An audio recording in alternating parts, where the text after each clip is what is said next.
The stagecoach rattled into Idaho City, Montana territory, on a blistering July afternoon in 1873, carrying a woman who knew she might not live to see another sunrise.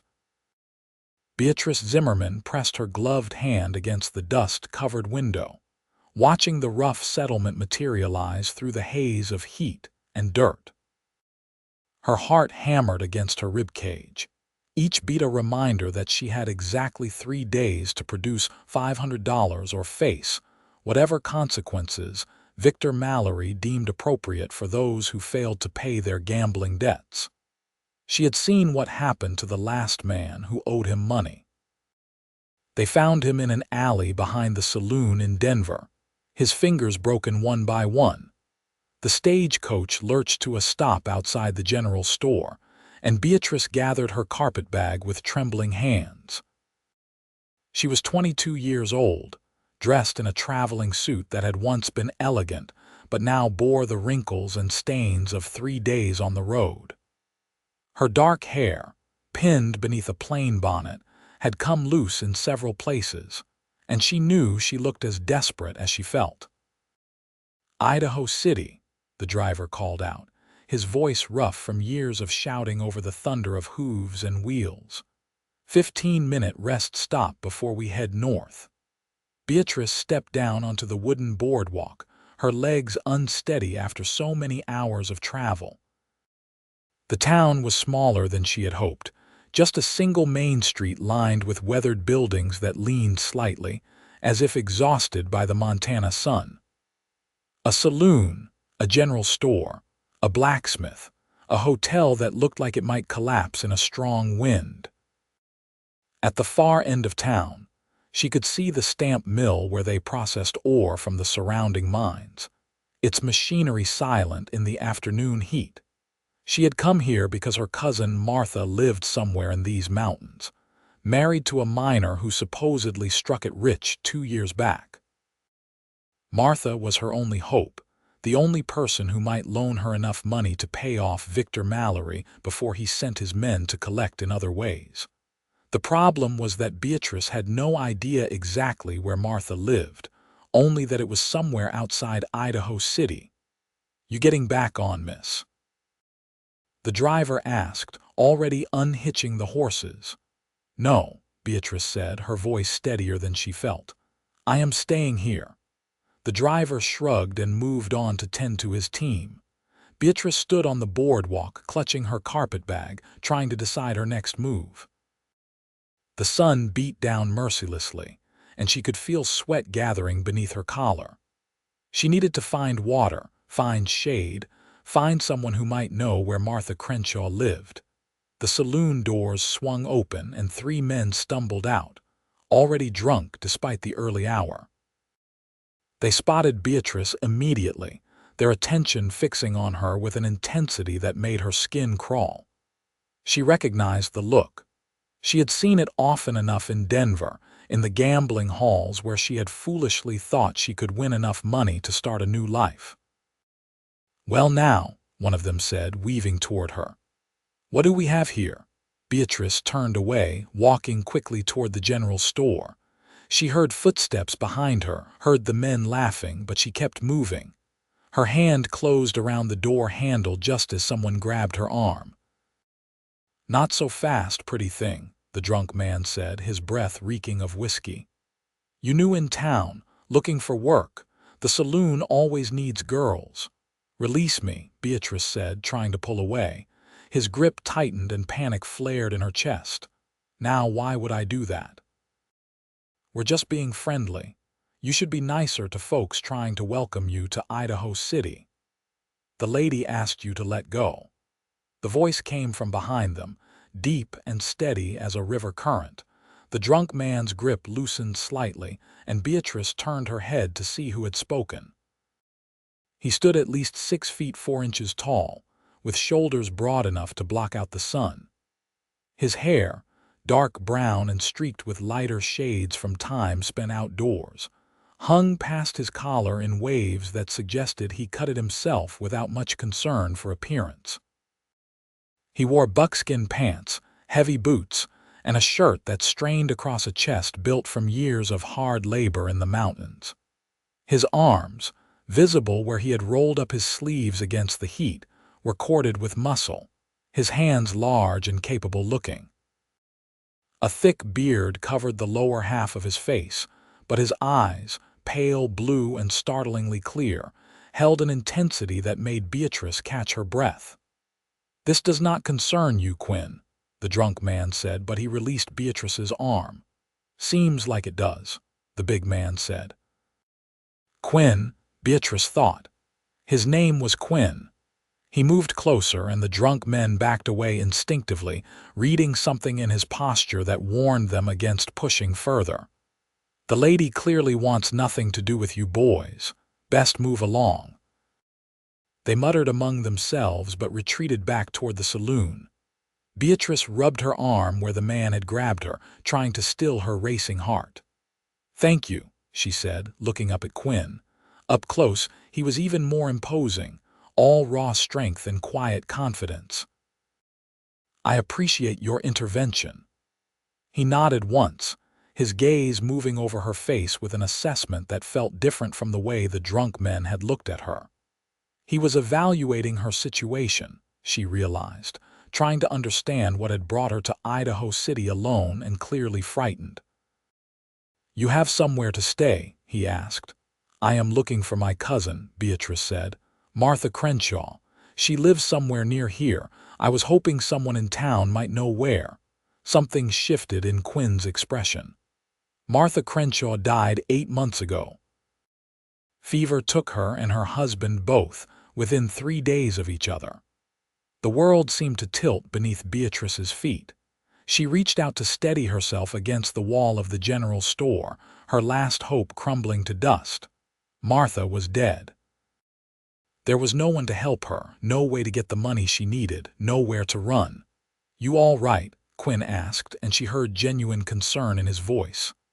"Yes," Beatrice lied. "I just need a moment." But it was not all right, none of it was all right. Victor Mallory would find her. He had men everywhere, contacts in every territory. She had been foolish to think she could outrun a debt owed to the most dangerous gambling boss in Colorado. The 3 days she had would pass like smoke, and then there would be pain and worse, things she could not bear to imagine. "When did you last eat?" Quinn asked. Beatrice tried to remember, not on the stagecoach. There had been a brief stop yesterday morning where she bought some bread, but her stomach had been too knotted with fear to eat more than a few bites. "Yesterday," she said. "Come on," Quinn said, gesturing toward a small restaurant across the street. "You need food." "I cannot," Beatrice started to say, but her voice faltered. She had almost no money left after paying for the stagecoach ticket, certainly not enough for a meal at a restaurant. Quinn seemed to read her hesitation. "My treat," he said simply. "You look like you have had a rough journey, and no one thinks clearly on an empty stomach."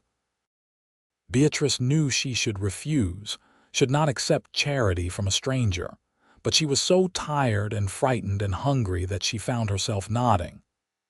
Quinn led the way across the dusty street, and she followed, her carpetbag clutched in both hands. The restaurant was small but clean, with 4 wooden tables and a harried-looking woman cooking over a stove in the back. Quinn chose a table away from the window and held out a chair for Beatrice. She sat, feeling strange and disconnected from her body, as if she were watching herself from a distance. "2 plates of whatever you have ready, Molly," Quinn called to the woman. "Coming right up, Quinn," Molly called back. They sat in silence for a moment. Beatrice studied her hands, trying to think of what to say, how to explain her situation without revealing too much. But what did it matter now? Martha was dead and Beatrice had nowhere to go. "You are in trouble," Quinn said. It was not a question. Beatrice looked up at him. His pale eyes watched her steadily, patient and assessing. There was no judgment in his gaze, just a quiet observation of facts. "Yes," she admitted. There seemed no point in lying. What kind of trouble? Beatrice hesitated. She barely knew this man. For all she knew, he could be one of Mallory's contacts, someone who would turn her in for a bounty. But something in his stillness, in the calm way he waited for her answer, made her want to trust him. "The kind that follows you," she said carefully. "The kind that does not forgive." Quinn nodded as if this confirmed something he already suspected. Molly brought 2 plates of beef stew and thick slices of bread, setting them down with a warm smile. The smell made Beatrice's stomach clench with hunger, but she could not quite bring herself to start eating. "Eat," Quinn said, picking up his own spoon. "Then we will figure out what to do." Beatrice asked. "You helped yourself by being honest," Quinn said. "That counts for something. Now eat before it gets cold." Beatrice picked up her spoon and tasted the stew. It was simple but good, rich with vegetables and seasoned with herbs. She found herself eating faster, her body demanding fuel it had been denied for too long. Quinn ate steadily across from her, not rushing, not staring, just providing a calm presence that somehow made her feel less alone. When her plate was empty, Beatrice set down her spoon and took a breath. "I owe money to a man in Denver," she said quietly. "A gambling debt, $500. I thought I could win it back, but I only lost more. He gave me a week to pay. That was 4 days ago." Quinn's expression did not change, but she saw his jaw tighten slightly beneath his beard. "Who?" "Victor Mallory." Now Quinn's eyes narrowed. "I have heard of him. Not a forgiving man." "No," Beatrice agreed. "He is not. You have family besides your cousin." "No one who would help me. My parents died 3 years ago. Martha was the only person who might have loaned me the money." Quinn was quiet for a long moment, his gaze drifting to the window where the afternoon sun painted golden squares on the dusty street. Beatrice waited, her heart sinking. What could she expect from a stranger? He had already been kinder than most men would be. She could not ask for more. "How did you get mixed up in gambling?" Quinn asked. Beatrice flushed with shame. "My father played cards. He taught me before he died. After he was gone, I needed money to live on. I won small amounts at first, enough to pay for a room and food. Then I thought I could win bigger, enough to buy a little shop or a boarding house. Something to make me independent." She laughed bitterly. "I was a fool." "We all make mistakes," Quinn said. "Some just cost more than others. This one will cost me everything." Quinn leaned back in his chair, and Beatrice could practically see him thinking, weighing options she could not guess at. Finally, he said, "I will pay your debt." Beatrice stared at him, certain she had misheard. "What?" "I will pay what you owe Mallory. $500. You will be free of the debt." "You cannot," Beatrice said, her voice rising. "That is an enormous amount of money. You do not even know me." "I know you well enough," Quinn said. "You are honest about your trouble. You are not trying to charm me or manipulate me into helping. You are just scared and alone and in need of help. That is enough." "But $500, Beatrice protested. "How could I ever repay you? You do not have to." "Of course I do. I will not be in debt to another person. I will not owe anyone again." Quinn studied her for a moment, then nodded slowly. "All right. You can work it off. I need help at my place. Cooking, mending, keeping things organized. I am not much good at any of that. You work for me until the debt is settled." "Where is your place?" "About 5 miles up in the mountains. I trap, do some hunting, sell pelts and meat to the miners. It is not fancy, but it is clean and safe." Beatrice's mind raced. Live with this stranger in the mountains. Work for him until $500 was repaid. It sounded dangerous, possibly even more dangerous than facing Mallory. But what choice did she have? At least Quinn had shown her kindness. At least he was offering her a way out that did not involve broken fingers or worse. "How long would it take to work off $500? She asked. Quinn considered. Fair wage for a housekeeper would be about $15 a month plus room and board. Call it 3 years. 3 years. 3 years living in the mountains with a man she had just met. but 3 years alive, 3 years free of Victor Mallory's threats, and the alternative was unthinkable. "All right," Beatrice said. "I agree. But I want it understood that this is employment, nothing more. I will keep your house and cook your meals, but I will not be expected to provide any other services." For the first time, something like humor flickered in Quinn's pale eyes. "Miss Zimmerman, I am not that kind of man. You will have your own space and your privacy will be respected.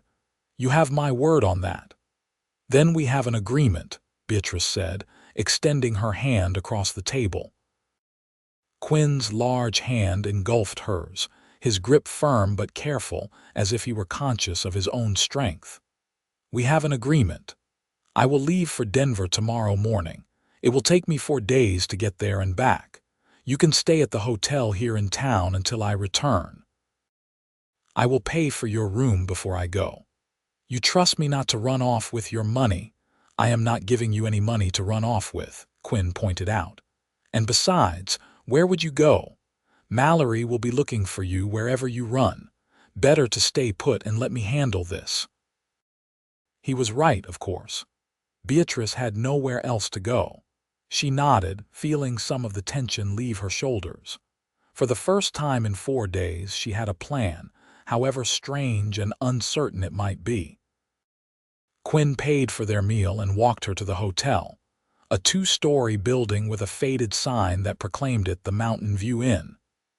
He spoke briefly with the clerk, a thin man with spectacles, and arranged for Beatrice to have a room for 5 nights. Then he turned to her, his expression serious. "Stay inside as much as you can," he said. "Those men from earlier might try to bother you again. If anyone asks questions, tell them you are waiting for your brother to arrive from Salt Lake City. Do not mention Denver, do not mention Mallory, do not mention the debt." "All right," Beatrice said. "And thank you, Quinn. I do not even know your full name, but you have shown me more kindness than I deserve." "Quinn Garrison," he said. "And everyone deserves kindness, Miss Zimmerman. It is just that not everyone gets it." He tipped his head to her and left, his long strides carrying him quickly down the street. Beatrice watched him go, this massive mountain man who had appeared out of nowhere to save her from a fate she could not bear to imagine. She did not understand why he had helped her.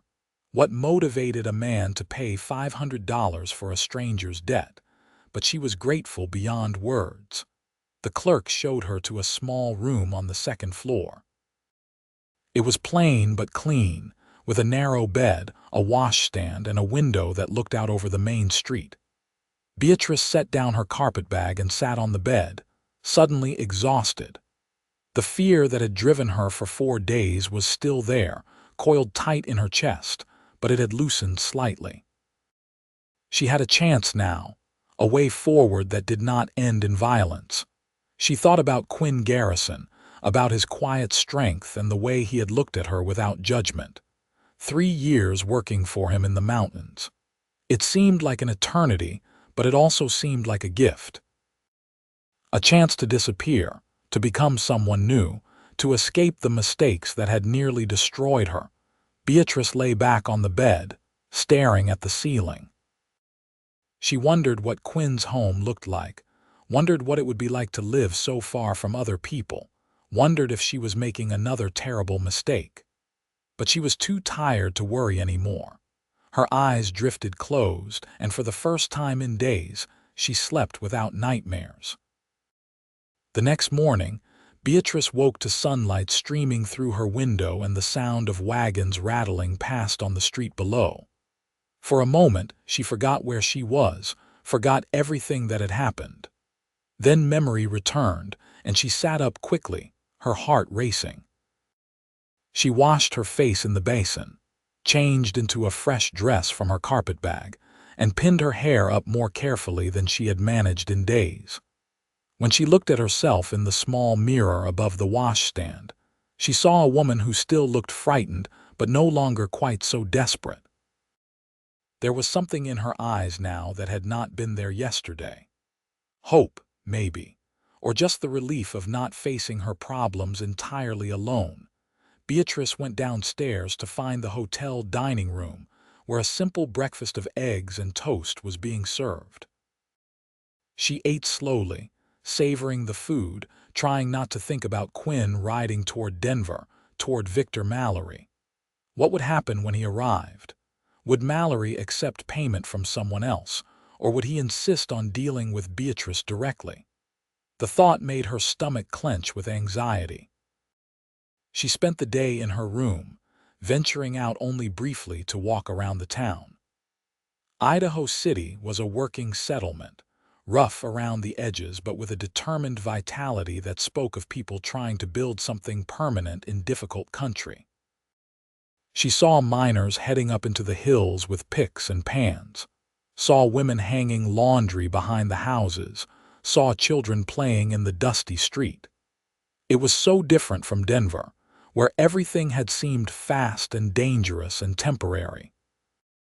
That evening, as the sun set behind the mountains and painted the sky in shades of orange and purple, Beatrice stood at her window and thought about her life.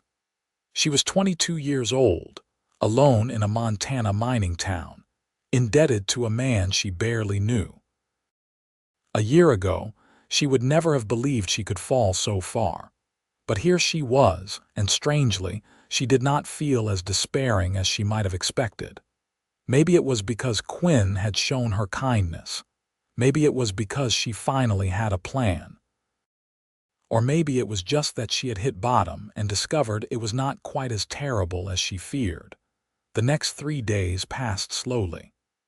Beatrice read the few books she found in the hotel parlor, wrote a long letter to an old friend and sent Louis that she was not sure she would ever send, and tried not to watch the street for Quinn's return.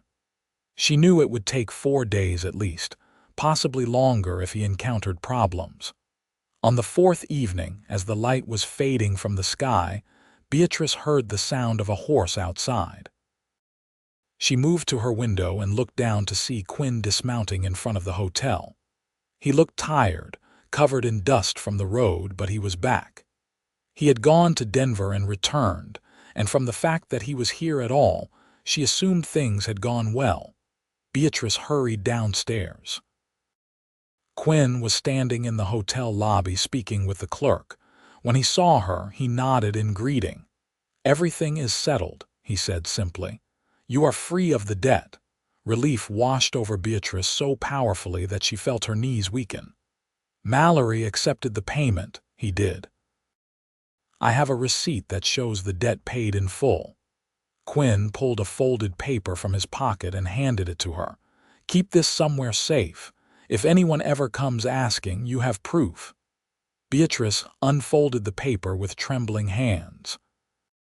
It was exactly as Quinn said, a formal receipt signed by Victor Mallory himself, acknowledging payment of $500 in settlement of all debts owed by Beatrice Zimmerman. She stared at it, hardly able to believe it was real. "Thank you," she whispered. "I do not know how to thank you." "No need," Quinn said. "We have an agreement. You will work for me and we will consider it settled. Are you ready to head up to my place?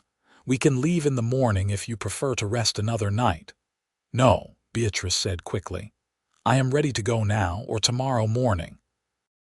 "Whenever you think best. Morning is fine. Be ready at first light. It is about a 2-hour ride on horseback."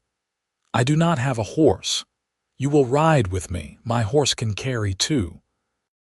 The thought of sitting on a horse with Quinn, pressed close to him for 2 hours, made Beatrice blush, but she nodded.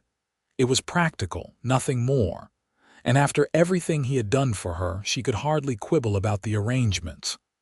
"I will be ready," she said. Quinn nodded and left to tend to his horse. Beatrice returned to her room, clutching the receipt like a lifeline. She was free. Victor Mallory had no more claim on her. The nightmare that had consumed her for the past week was over, but a new chapter was beginning, one she could not quite picture.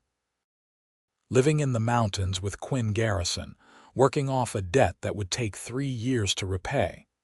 What would those 3 years be like? What kind of man was Quinn, really? She had seen his kindness and his strength, but she knew almost nothing else about him. Beatrice packed her few belongings carefully, folding her dresses and placing the receipt in the bottom of her carpet bag where it would be safe. Then she lay down on the bed and tried to sleep, knowing that tomorrow her life would change again, hopefully this time for the better. Dawn broke cold and clear over the mountains.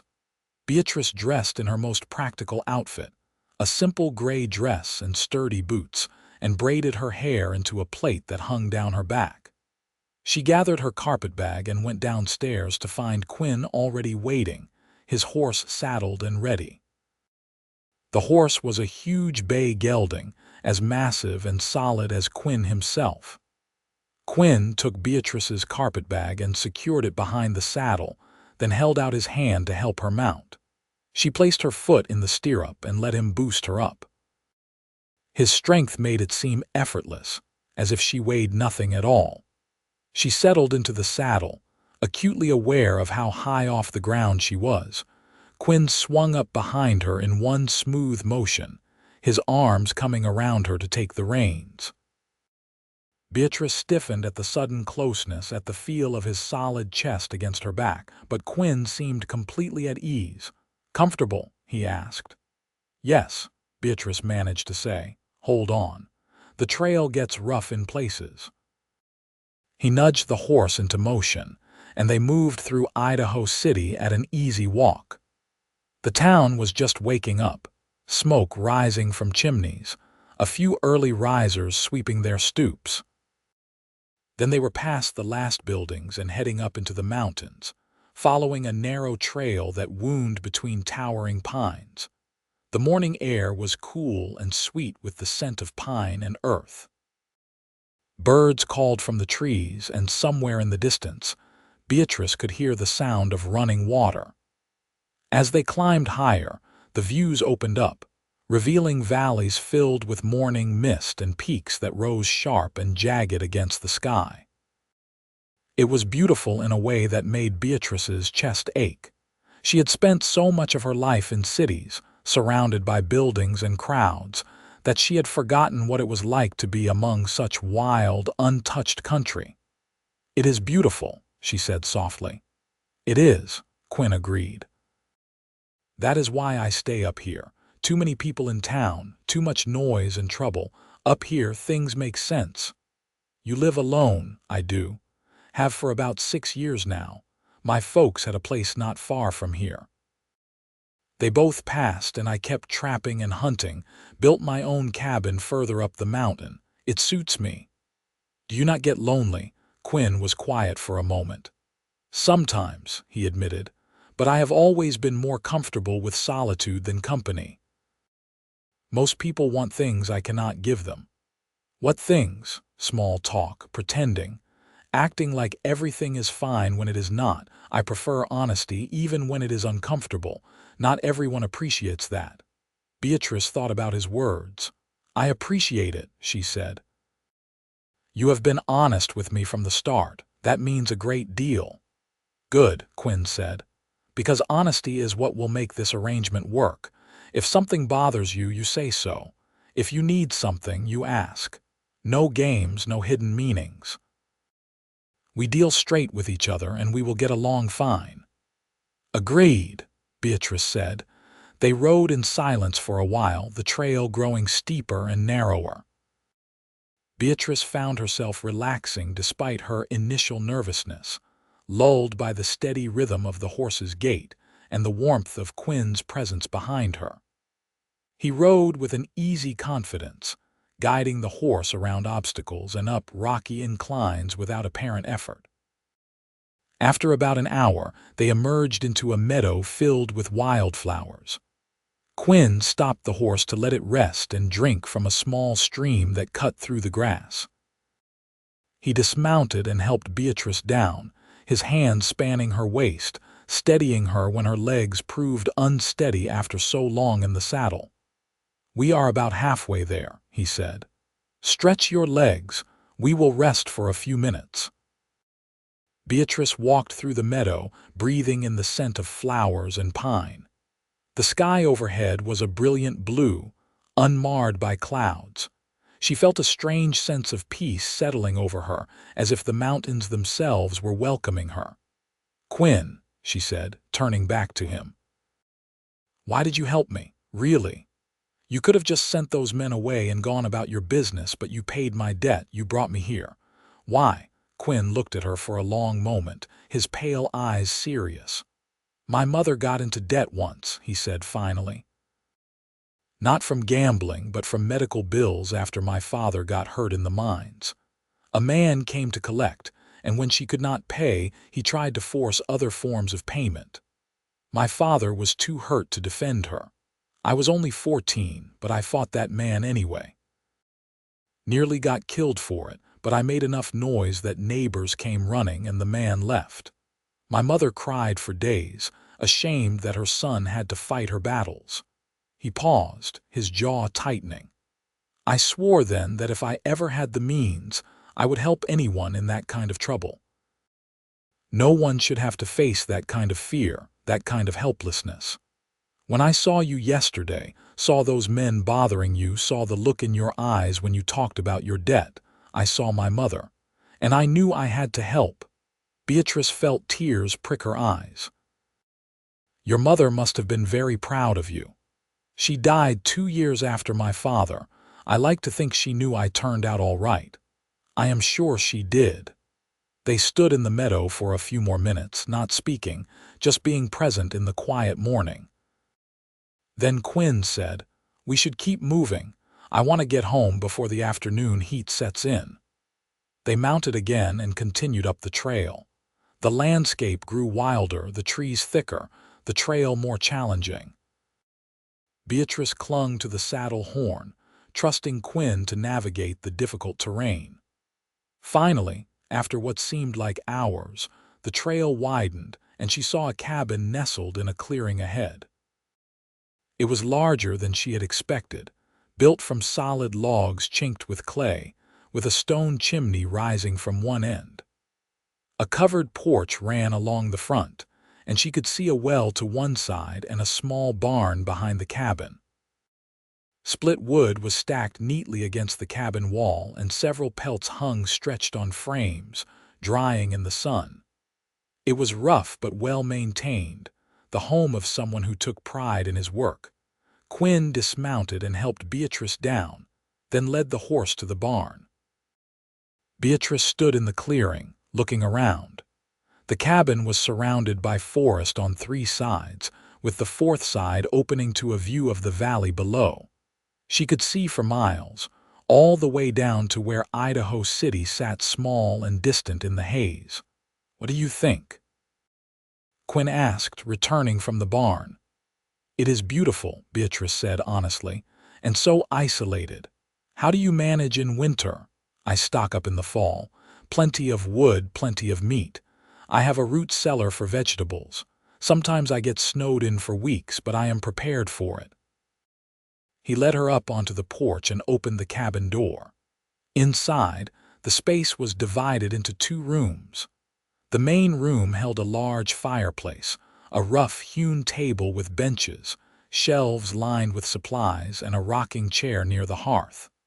A doorway led to what appeared to be a bedroom.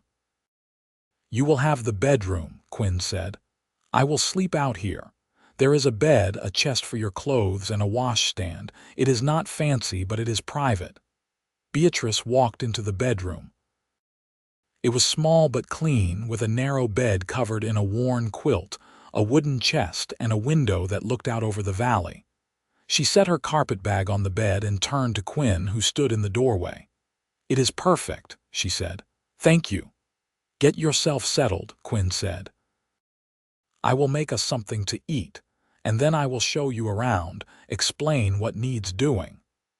Over the next few days, Beatrice learned the rhythms of life in Quinn's cabin. She rose at dawn with him, made breakfast while he tended to his horse and checked his trap lines, and spent the day cleaning, mending, and organizing. The work was hard but satisfying in a way her life in Denver had never been. Here, every task had a purpose, every effort contributed to survival. Quinn was easy to live with, despite his size and solitary nature. He spoke little but listened well. He was patient when she made mistakes, like the time she ruined a pot of stew by letting it burn while she was distracted with mending. He simply shrugged, dumped out the ruined food, and showed her how to scrub the pot clean. In the evenings, they sat on the porch and watched the sun set over the mountains. Sometimes Quinn told her about the land, about the animals he tracked and the places he explored. Sometimes they sat in companionable silence, listening to the sounds of the forest settling for the night. Beatrice found herself relaxing in ways she had not known she needed, letting go of tensions she had carried for years. She learned that Quinn was 31 years old, that he had taught himself to read from his mother's Bible, that he could track anything that left prints in the earth. She learned that he preferred solitude not because he disliked people, but because he found them exhausting, their needs and expectations constantly pulling at him. She learned that he had a quiet sense of humor, dry and unexpected, that caught her off guard and made her laugh. And Quinn, in turn, learned about her. She told him about her parents, about growing up in St. Louis, about moving to Denver after they died. She told him about the gambling halls, about the thrill of winning and the sickness of losing, about how she had convinced herself she could beat the odds. She told him about Victor Mallory, about the cold way he had looked at her when she could not pay, about the fear that had driven her to flee. "You miss it?" Quinn asked one evening as they sat on the porch. "The gambling." Beatrice considered the question. "I miss the excitement," she admitted. The feeling that anything could happen, that one good hand could change everything.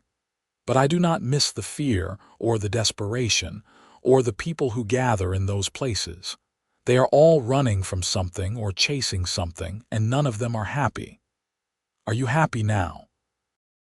The question surprised her. Was she happy? She thought about her days in the cabin, about the simple pleasure of baking bread or mending a shirt well, about the beauty of the mountains and the quiet strength of the man sitting beside her. "I am content," she said finally. "I did not expect to be, but I am. This life is so different from what I knew, but it feels right somehow." Quinn nodded, a small smile visible beneath his beard. "Content is good," he said.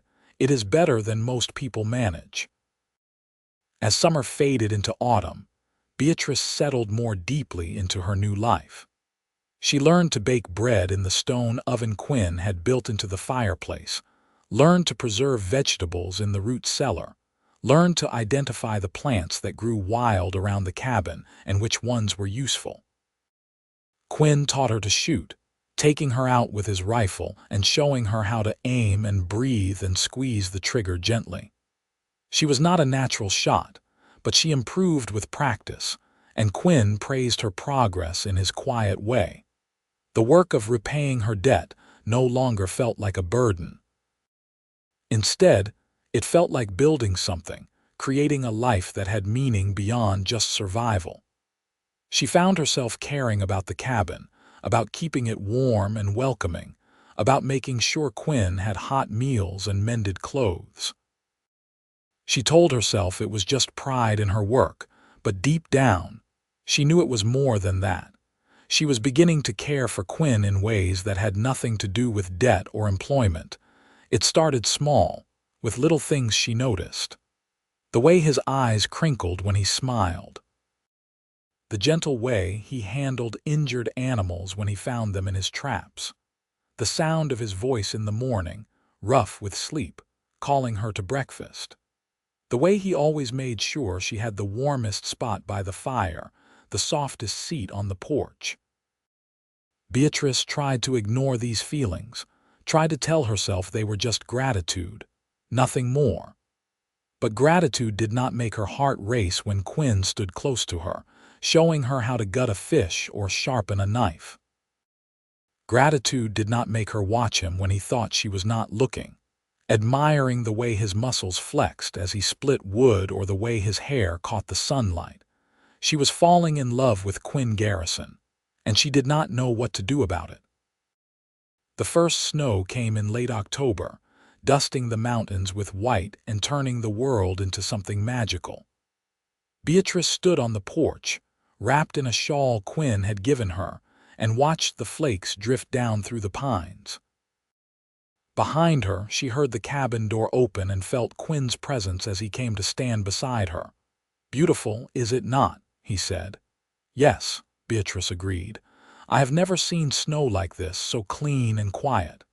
It will get deeper as winter sets in. By January, we will be up to our knees in it." "Are you worried about being snowed in with me?" Beatrice asked, trying to keep her tone light. "We have been living here together for months now, but winter will be different. No escape if we get on each other's nerves." Quinn was quiet for a moment. Then he said, "I am not worried about that." "Are you?" Beatrice turned to look at him. In the soft light of the snowy afternoon, his features seemed less harsh, more vulnerable. "No," she said honestly. "I am not worried." Their eyes met, and something passed between them, something electric and unspoken. Beatrice felt her breath catch, felt the pull toward him like gravity. She thought Quinn might lean closer, might close the distance between them, but instead he looked away, his jaw tightening. "We should get inside," he said. "Temperature is dropping." He turned and went back into the cabin, leaving Beatrice standing on the porch, her heart pounding. She had seen something in his eyes in that moment, something that mirrored her own feelings. But Quinn had pulled back, had retreated into his usual reserve. She did not know if it was because he did not want to complicate their arrangement, or because he did not trust his own feelings. Either way, it left her aching with a longing she did not know how to express. Winter closed in around the cabin like a fist. The snow piled high against the walls, and the temperature plummeted until even with a roaring fire, Beatrice could see her breath inside. Quinn had been right about being prepared. The root cellar was stocked with vegetables, the smokehouse held venison and elk, and the wood pile seemed endless. They were warm, well-fed, and entirely isolated from the rest of the world. The close quarters forced an intimacy that both thrilled and terrified Beatrice. She woke to the sound of Quinn moving around the main room, building up the fire, making coffee. She cooked their meals while he sat at the table, working on his traps or reading by candlelight.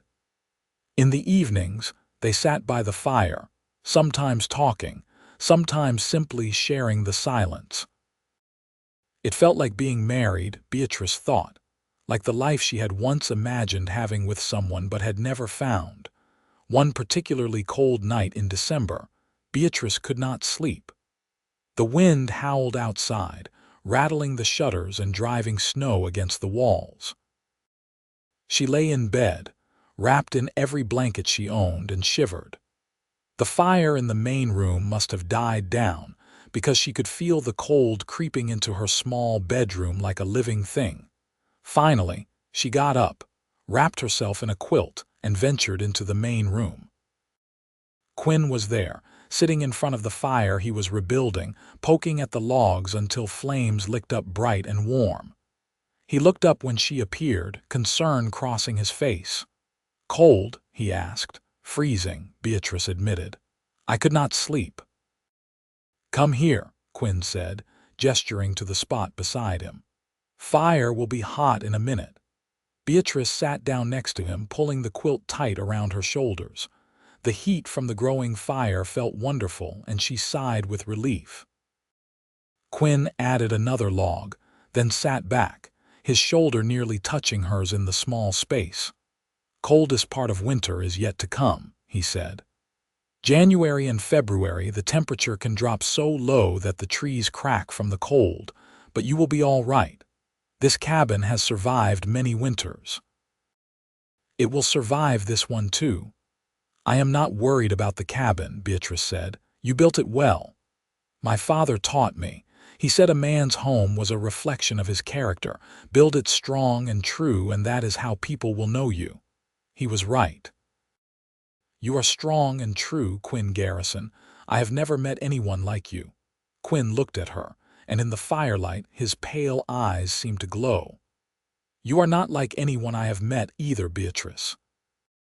When I brought you here, I thought you would last maybe a few weeks before you got bored or scared and ran back to town.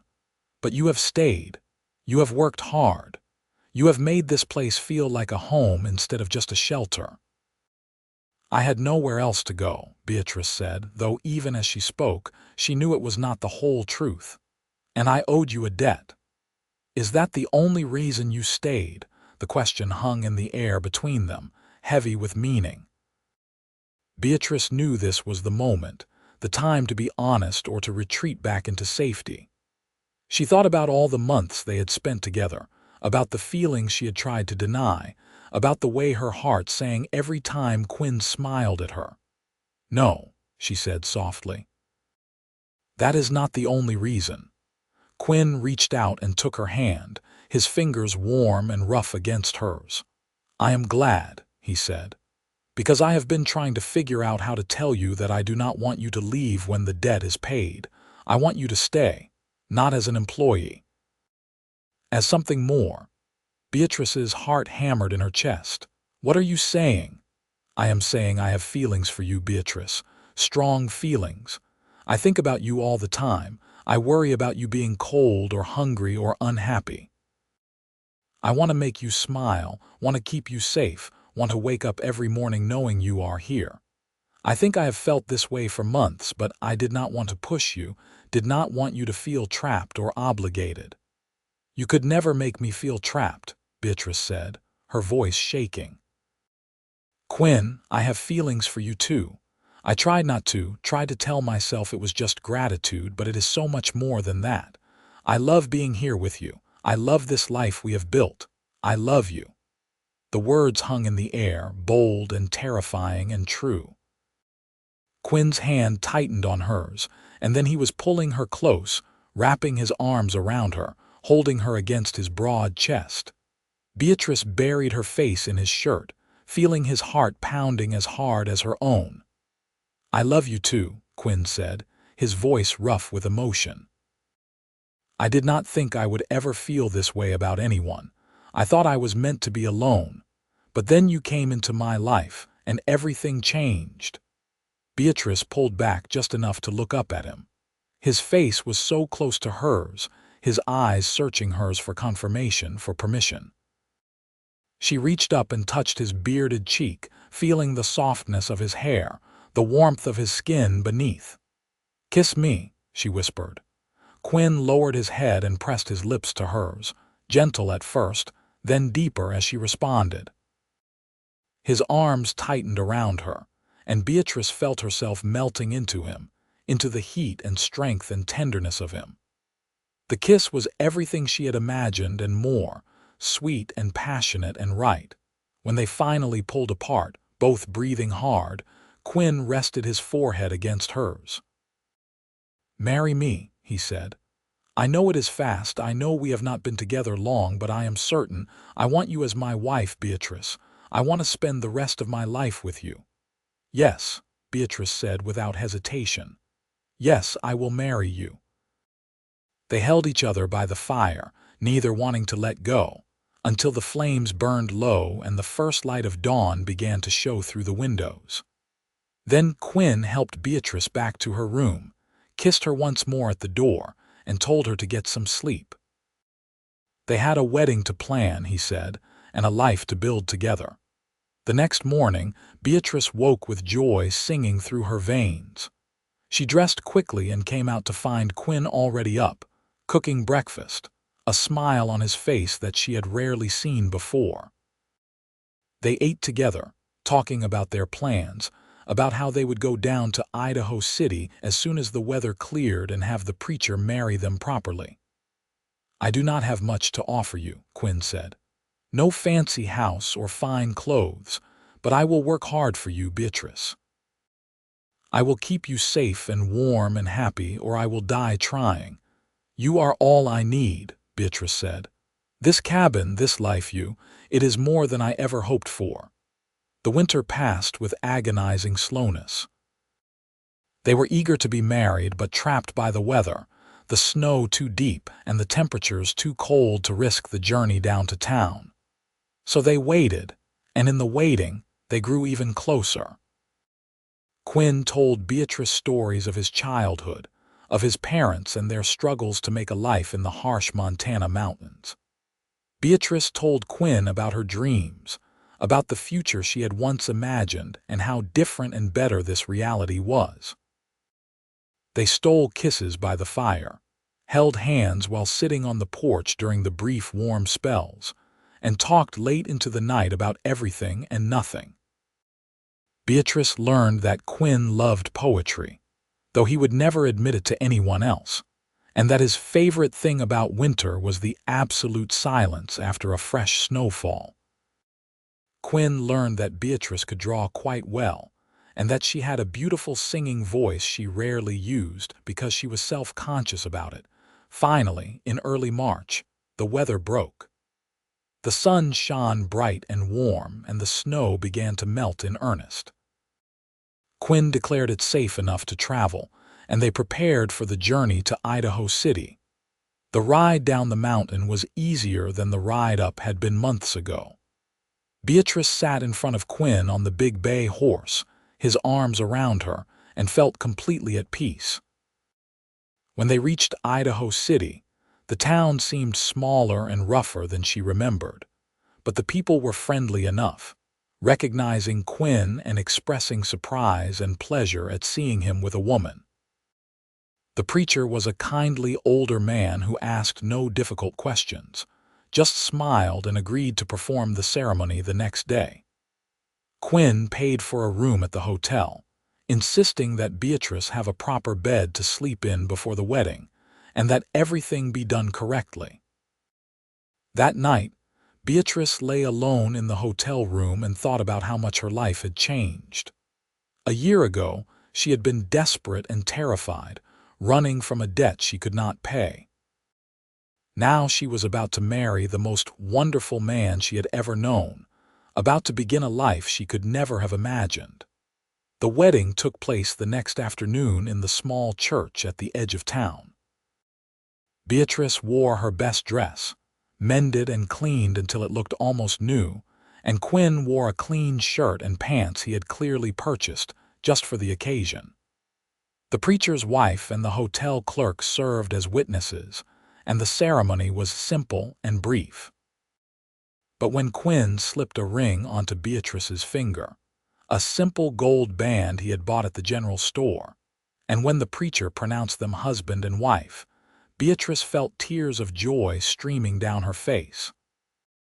Quinn kissed her, his hands gentle on her face, and she knew that this was the beginning of something beautiful. They spent their wedding night at the hotel, and for the first time, Beatrice lay in Quinn's arms as his wife. He was gentle and patient, mindful of her inexperience, and when they finally came together, it felt like the most natural thing in the world. Afterward, they lay tangled together in the narrow hotel bed, and Quinn whispered promises into her hair, promises of love and protection and happiness. "I will make you happy," he said. "I swear it, Beatrice. I will spend every day trying to make you happy." "You already do," Beatrice said, kissing his chest. "Just being with you makes me happy." They returned to the cabin a few days later, stopping in town only long enough to purchase supplies and for Quinn to send a message to a lawyer in Virginia City, officially canceling the debt Beatrice owed him. She was no longer his employee, he explained.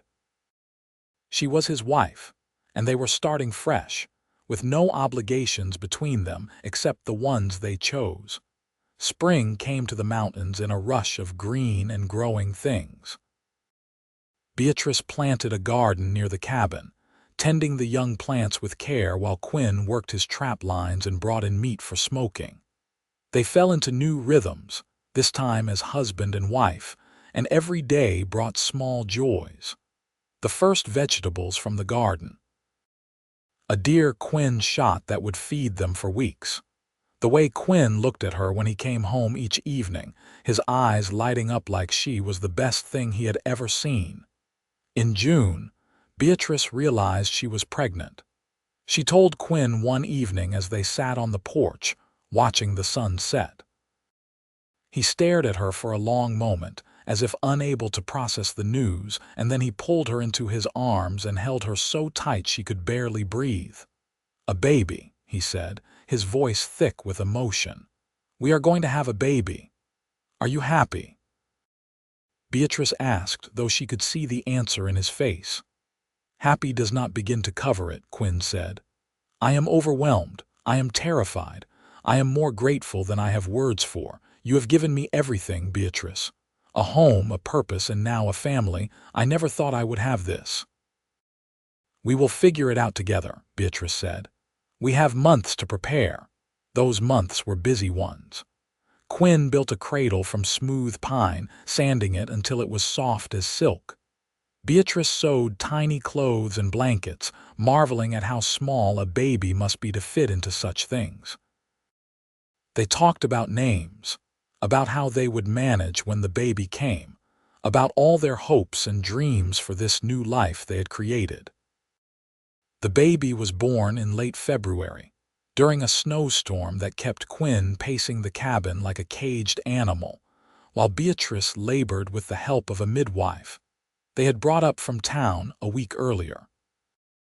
The labor was long and difficult, and there were moments when Quinn was sure he would lose her, when the midwife's face grew tight with concern. But Beatrice was strong, stronger than anyone gave her credit for, and when the baby's cry finally split the air, Quinn felt his knees go weak with relief. "It is a boy," the midwife announced, wrapping the baby in a clean blanket. "A healthy, strong boy." Quinn went to Beatrice's side, taking her hand and looking down at her exhausted, radiant face. "You did it," he said. "You are amazing." "Let me see him," Beatrice whispered. The midwife placed the baby in her arms, and Beatrice looked down at her son with wonder. He had dark hair like hers and pale eyes like Quinn's, and when he looked up at his parents, Quinn felt his heart expand until he thought it might burst. "What should we name him?" Beatrice asked. They had discussed many names but had not decided on one. Now, looking at his son, Quinn knew exactly what felt right. "Thomas," he said. "After my father, Thomas Garrison." "Thomas," Beatrice repeated, smiling. "That is perfect." The midwife stayed with them for a week, making sure Beatrice recovered properly and teaching them both how to care for the baby. Then she returned to town, and it was just the three of them in the cabin on the mountain. Quinn had never been so tired or so happy. Thomas was a demanding baby, waking every few hours to nurse, crying for reasons they could not always decipher. But when he slept peacefully in his cradle, or when he looked up at Quinn with those pale eyes, Quinn felt a love so fierce it almost frightened him. Spring came again, and summer, and Thomas grew strong and healthy. Beatrice regained her strength, and life settled into a new normal. Quinn taught Beatrice more about trapping and hunting, wanting her to be able to provide for herself and Thomas if anything ever happened to him.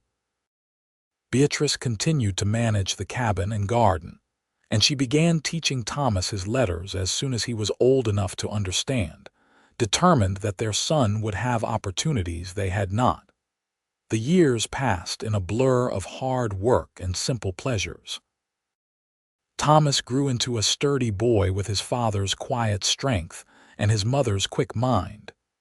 When he was 4, Beatrice gave birth to a daughter they named Sarah, and 2 years after that, another son they called James. The cabin felt full and alive in ways Quinn had never imagined during his years of solitude. On their 10th wedding anniversary, Quinn and Beatrice stood on the porch, watching their children play in the yard. Thomas was teaching Sarah how to skip stones in the stream that ran past the cabin, while James toddled after them, determined to keep up with his older siblings. "You ever regret it?" Quinn asked, slipping his arm around Beatrice's waist. Giving up the excitement of the city for this quiet life. Beatrice leaned into him, fitting against his side as perfectly as she had on that first ride up the mountain. "Never," she said firmly. "This is the life I was meant to live. This is where I belong." "I am glad you think so," Quinn said. "Because I cannot imagine life without you. You and the children, you are everything to me." "And you are everything to us," Beatrice said, rising on her toes to kiss him. "You saved me, Quinn, not just from my debt, but from a life that was slowly destroying me. You showed me what it means to be truly happy, to have a home and a family and a purpose. I will never be able to thank you enough for that." "You thank me every day," Quinn said, gesturing to the children, to the garden, to the life they had built together. "This is all the thanks I need." As the sun set over the mountains, painting the sky in shades of gold and rose, Quinn held his wife close and watched his children play. He thought about the young woman who had stepped off the stagecoach in Idaho City more than 10 years ago, frightened and desperate. He thought about the decision he had made to help her, a decision that had seemed so simple at the time, but had changed the entire course of his life. It had been the best decision he had ever made. The years continued to unfold with a gentle rhythm that Quinn and Beatrice had come to cherish. Thomas grew tall and strong, already showing signs that he would match his father's impressive build. He learned to trap and hunt with Quinn, spending long hours in the mountains learning the skills that had sustained his father for so many years. Sarah proved to have her mother's head for figures and her father's patience, and she took over much of the garden management by the time she was 12. James, the youngest, was the most social of the three, always asking when they could go to town, always eager to meet new people and hear new stories. Quinn expanded the cabin over the years, adding rooms for the children and a larger kitchen for Beatrice. He built a proper barn for the horses and a chicken coop so they could have fresh eggs year-round. The place that had once been a simple trapper's shelter became a real homestead, a testament to what two people could build when they worked together. Beatrice never forgot where she had come from or what Quinn had done for her. On quiet nights, when the children were asleep and she and Quinn sat by the fire, she sometimes talked about her old life, about the fear and desperation that had driven her to Idaho City. Quinn always listened, his hand holding hers, reminding her without words that those dark days were long past. One autumn evening, when Thomas was 16 and helping his father prepare for winter, the boy asked a question that had clearly been on his mind for some time. "Pa," he said as they split wood together, "how did you and Ma meet?" Quinn paused, his axe buried in a log. He had known this question would come eventually, but he and Beatrice had never quite decided how much to tell the children about her past. "Your mother came to Idaho City looking for her cousin," Quinn said carefully. "She was in trouble, needed help. I was able to provide that help and we got to know each other. One thing led to another and we fell in love." "What kind of trouble?" Thomas asked. Quinn looked at his son, seeing not a child but a young man who deserved honesty. "She owed money to some bad people. I paid the debt for her. After that, she came to work for me up here and we realized we cared for each other. That is the truth of it." Thomas considered this for a moment. "You paid her debt even though you did not know her." "I did."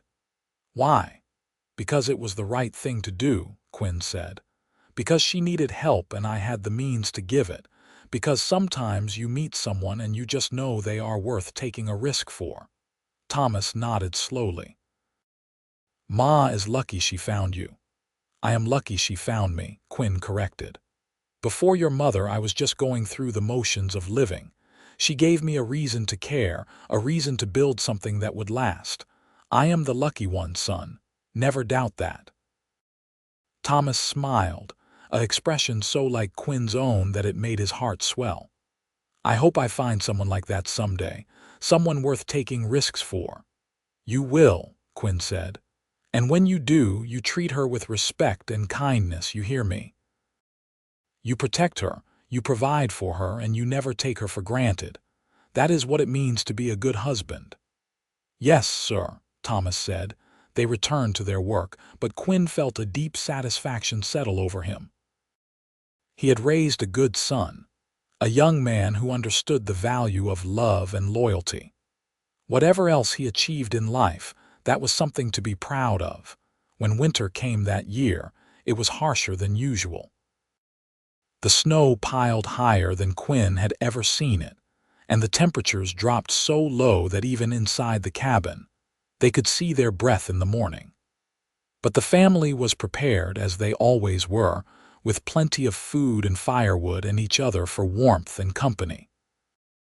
One particularly cold night, when the wind howled like a living thing outside, the family gathered around the fire. Quinn told stories of his trapping days, of close calls with bears and wolves. Beatrice sang songs she had learned as a child, her voice still as beautiful as the day Quinn had first heard it. The children played games and argued good-naturedly and filled the cabin with life. Quinn looked around at his family, at the home they had created together, and felt a contentment so profound it brought tears to his eyes.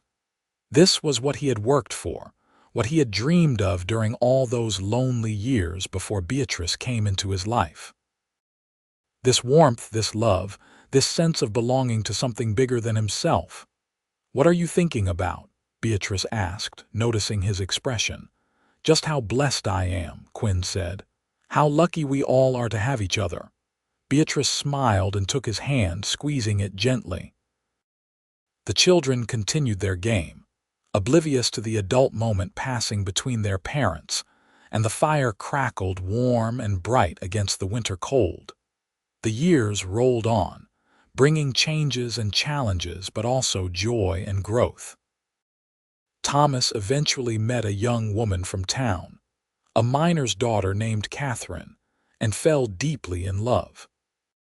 Quinn and Beatrice welcomed her into the family with open arms, and when Thomas built his own cabin a few miles down the mountain, they felt both pride and sadness at seeing their eldest son begin his own life. Sarah showed no interest in marriage, instead focusing on her studies.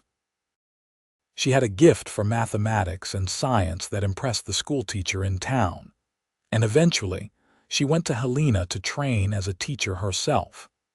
She returned to Idaho City 2 years later and opened a small school, teaching the children of miners and ranchers and trappers. James, true to his social nature, became a trader, traveling between Montana settlements and bringing news and goods to isolated communities. He visited the family cabin regularly, always with new stories and a cheerful attitude that brightened everyone's day. Quinn and Beatrice watched their children grow and thrive, and they took comfort in knowing they had raised them well. The debt that had brought Beatrice to Idaho City 25 years ago seemed like something from another lifetime, a dark memory that had somehow led to this beautiful present. On their 25th wedding anniversary, Quinn took Beatrice on a ride up to the meadow where they had rested on that first journey to his cabin. The meadow was filled with wildflowers, just as it had been that day, and the mountains rose majestic and unchanging around them. "Do you remember this place?" Quinn asked as they dismounted. "Of course," Beatrice said. "This is where you told me about your mother, about why you helped me. I think that was when I first started to fall in love with you." "I loved you before that," Quinn admitted. "From the moment I saw you standing on that boardwalk, looking so scared but so determined, something in me just knew you were going to change my life." "I did change your life," Beatrice said, "but you changed mine even more. You saved me, Quinn, not just from my debt, but from myself. You showed me what it means to be loved, to be valued for who I am and not what I can provide. You gave me a family, a home, a purpose.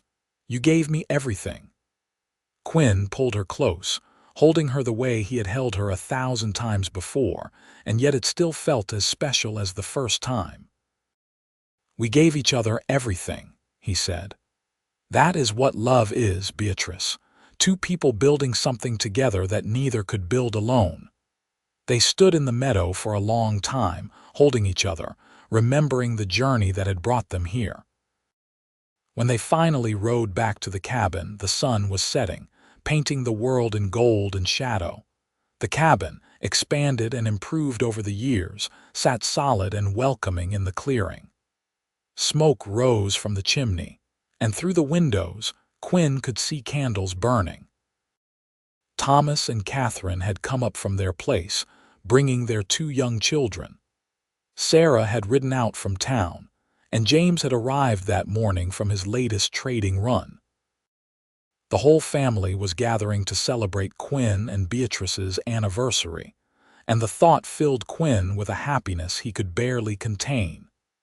That evening, surrounded by their children and grandchildren, Quinn and Beatrice renewed their vows. Thomas, now a justice of the peace for the district, performed the ceremony, his voice steady and proud. When Quinn slipped a new ring onto Beatrice's finger, a beautiful gold band he had commissioned from a jeweler in Helena, she cried tears of joy. "I do not deserve you," she whispered as he held her hands. "You deserve everything," Quinn said, "and I will spend the rest of my life trying to give it to you." The celebration continued late into the night, with food and laughter and stories shared around the table Quinn had built 25 years ago. The grandchildren played in front of the fire while the adults talked, and Quinn looked around at all the faces he loved and felt his heart overflow. Later, after everyone had gone to bed and the cabin was quiet, Quinn and Beatrice sat on the porch, wrapped in a blanket against the cool night air. The stars overhead were brilliant, undimmed by any city lights, and the forest around them was alive with the sounds of night creatures. "Do you ever think about what your life would have been like if you had not come to Idaho City?" Quinn asked. Beatrice was quiet for a moment. "Sometimes," she admitted, "but only to be grateful that I did come. If I had stayed in Denver, if I had tried to face Mallory alone, I would not have survived. Even if I had, by some miracle, I would have been broken by the experience. I would never have known what it was to be truly happy, to be truly loved. So yes, I think about it, but only to thank God that this is the life I got instead." "I think about it too," Quinn said. "I think about how empty my life was before you. I had convinced myself that I was content with solitude, that I did not need anyone, but I was lying to myself. I needed you, Beatrice. I needed you more than I knew." "We needed each other," Beatrice said, leaning her head on his shoulder. "And we found each other against all odds. That is what matters." They sat in comfortable silence, watching the stars wheel slowly overhead. The mountains that had witnessed their first meeting, their courtship, their marriage, and the birth of their children stood eternal around them, silent guardians of the life they had built. As the years continued to pass, Quinn and Beatrice grew older together. Quinn's dark hair turned silver and his beard went white, but he remained strong, his body still powerful from years of hard work. Beatrice's face gained lines of laughter and experience, and her dark hair streaked with gray, but to Quinn, she was as beautiful as the day he first saw her. They became grandparents several times over, and the cabin that had once held just the 2 of them was now the heart of a growing family. Children and grandchildren visited regularly, bringing life and noise and joy. Quinn taught his grandsons to trap and hunt, passing on the skills his father had taught him.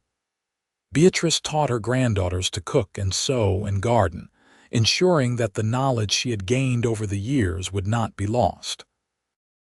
On quiet mornings, when it was just the 2 of them again, Quinn and Beatrice would sit on the porch with their coffee and watch the sun rise over the mountains. They did not always talk, These days they often did not need to, but the silence between them was rich with shared history and deep understanding. One spring morning, when Quinn was 63 and Beatrice was 54, she found him standing in the meadow where they had stopped on their first ride up the mountain all those years ago. He was looking out over the valley, his expression distant and thoughtful.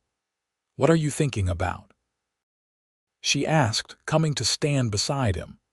"Everything," Quinn said. "Nothing, just remembering.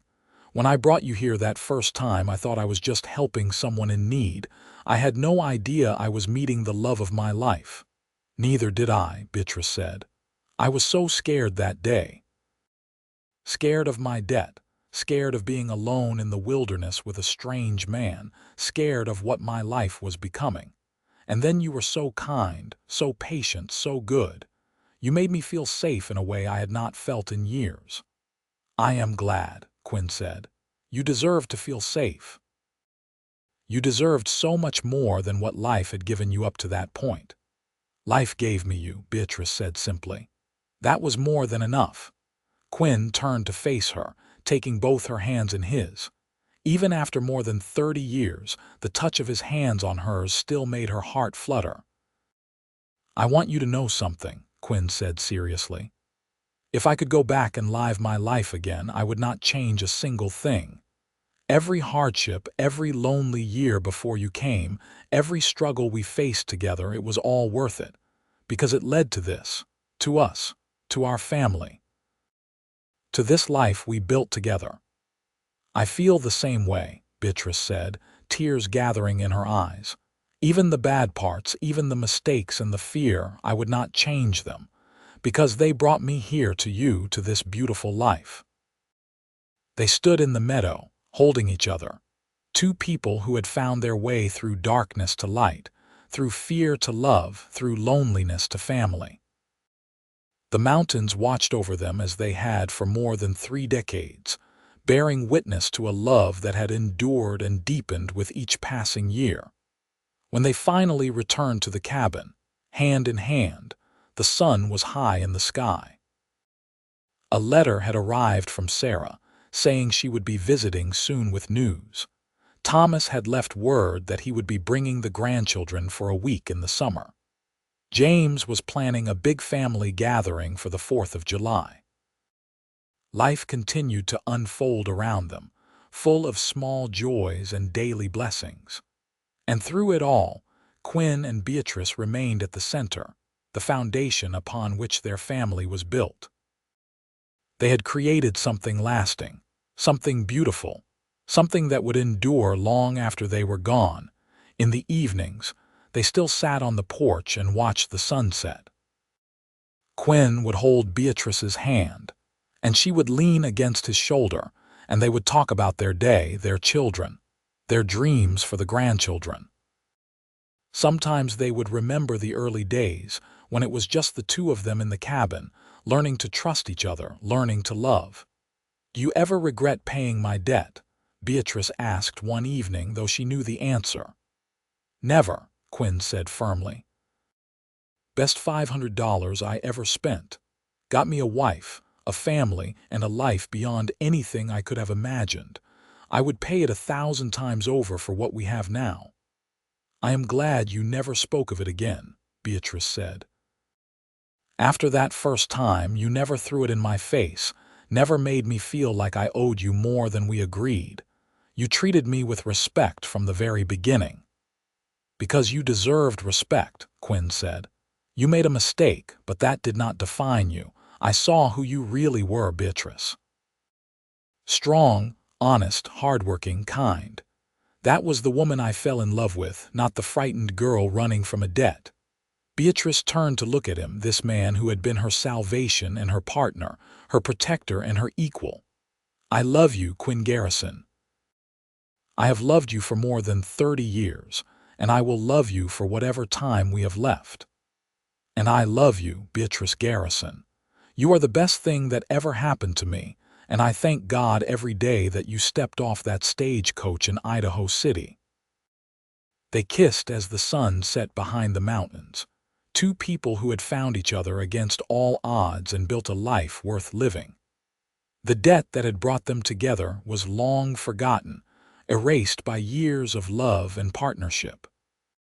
What remained was stronger than gold, deeper than the mountains, more enduring than time itself.